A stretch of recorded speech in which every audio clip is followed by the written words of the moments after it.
Bíblia é um texto formidável, composta de 66 livros diferentes, escritos por mais de 40 autores em um período de 1000 anos.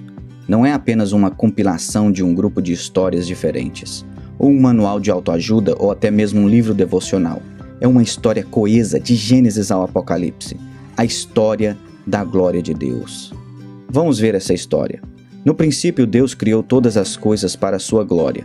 Como coroa da criação, ele fez o homem para que Deus pudesse compartilhar a si mesmo com outros. Ordenou para sermos férteis, multiplicar e encher a terra com a glória de Deus. Mas o homem decidiu não confiar em Deus e que ele estava escondendo alguma coisa de nós. Nós decidimos viver para nós mesmos ao invés de viver para Deus, e isso encheu a terra com o pecado e egoísmo. O homem errou o caminho de tal maneira que Deus inundou toda a terra e começou tudo de novo com um homem chamado Noé. Quando Noé saiu da arca, Deus lhe disse as mesmas palavras que disse a Adão: "Sede férteis e multiplicai e enchei a terra." Mais uma vez, porém, a humanidade procurou honrar o homem ao invés de Deus. Porque todos eles compartilhavam a mesma língua, era fácil de comunicar e cooperar. Então eles fizeram um plano. Em um lugar chamado Babel, eles iriam construir uma torre até os céus para estabelecerem um nome para si. Eles trabalharam para construir o seu próprio reino, ao invés de obedecer à ordem de Deus. Eles cometeram o mesmo erro que cada uma das gerações anteriores havia cometido. A humanidade ignorou a Deus e sua ordem de espalhar o seu nome e sua glória por toda a terra. Então Deus tomou a seguinte decisão. Ele confundiu as línguas das pessoas para que elas não pudessem mais facilmente comunicar entre si. Naquele momento, Deus formou a diversidade entre tribos e povos do mundo. Assim, diferentes grupos de pessoas se espalharam para o norte, o sul, o leste e o oeste. Dessas nações, Deus escolheu um homem chamado Abraão e fez uma aliança com ele. Deus disse a Abraão que ele iria abençoá-lo e todos os seus descendentes, transformando-os em uma grande nação que iria abençoar todas as outras nações. Deus eventualmente nomeou esta nação Israel, e ele começou a demonstrar sua glória através deles de muitas maneiras. Deu-lhes um conjunto de leis para viver de modo que eles poderiam ser separados, vivendo uma vida santa diante de todas as outras nações. Ao fazer isso, eles se tornariam um sacerdócio real, mediando entre Deus e o homem. Obedecendo seus mandamentos diante das nações, Israel iria encorajar e incentivar as pessoas a amar a Deus e amar os outros. Deus também deu a Israel um lugar geográfico especial sobre a terra, estrategicamente localizado no meio de todas as outras nações. Nessa terra prometida, Israel seria uma luz para todas as nações, mostrando-lhes o caminho para Deus, mesmo na escuridão do mundo. Às vezes Israel vivia este chamado e compreendia bem o desejo de Deus para abençoar todos os povos da terra através deles. Porém, de novo, Israel caía na mesma armadilha que a humanidade, glorificando a si mesmo ao invés de glorificar a Deus.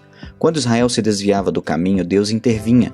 Às vezes ele levantou profetas para lembrá-los do seu mandamento de abençoar as nações com as bênçãos que lhes dera.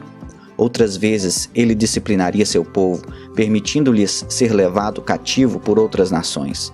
Independentemente disso, Deus usou Israel mesmo em sua desobediência para engrandecer seu nome entre as nações. Mas tudo isso foi apenas o começo daquilo que Deus tinha planejado. Em todos os seus altos e baixos, Israel cresceu com fome de um Messias prometido, um rei que iria estabelecer um reino eterno que nunca teria fim. Isso, é claro, nos leva a Jesus. Deus enviou seu Filho para a terra por 33 anos para demonstrar dramaticamente o amor do Pai, tanto para judeus como gentios. Ele era da linhagem do rei Davi, mas sua genealogia tinha judeus e gentios. Seus primeiros adoradores foram os sábios, gentios do leste. Anjos proclamaram que sua salvação seria para todos os povos. Até mesmo no dia de sua apresentação como bebê, foi identificado como luz para iluminar as nações. E outra vez Cristo lembrou os seus discípulos que o plano de Deus, desde o início, é abençoar todos os povos.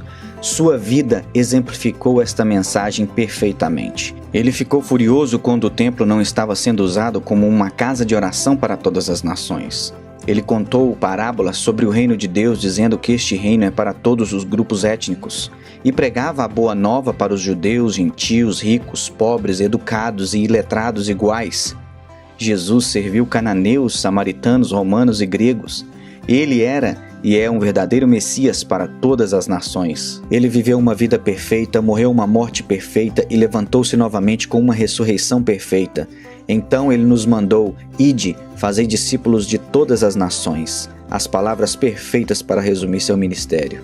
Ele nos disse que este evangelho do reino deve ser proclamado em todo o mundo, em testemunho a todas as etnias, e então virá o fim.